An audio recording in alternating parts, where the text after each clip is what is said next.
welcome back to my channel and it's me again, April. So today, dahil malapit ng lunchtime, samahan niyo ulit akong magluto. So ang lulutuin ko po ngayon for lunch ay pork and potato stir fry. So actually, itong dish na to, similar siya sa Cantonese-Style.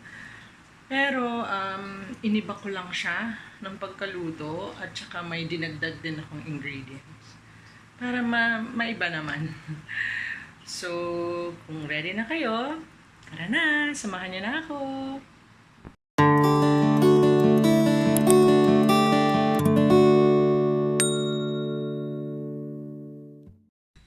So, these are the ingredients. So, we have onion, garlic, potato, pork belly, or kahit anong meat or kahit anong klaseng or parte ng pork yung gamitan, okay lang. Tsaka we have soy sauce, oil, black pepper, ground black pepper, we have cumin powder, and salt. So, eto nga pala yung cumin. Ito. This is cumin seed ground, cumin powder. So, nilalagyan ko talaga siya ng cumin para maiba naman yung lasa niya. Okay, so tara magluto na tayo.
So that's it guys.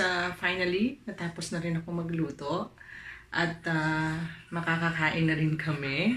So maya-maya maghahanda na ako para makakain na kami. So sana man natutunan kayo sa niluto ko kanina. At try nyo rin. Masarap siya. So that's it for this video. And thank you all for watching. Sa mga hindi pa nakapag-subscribe, please don't forget to subscribe and click the notification bell para updated po kayo sa mga susunod ko pang mga videos. Bye!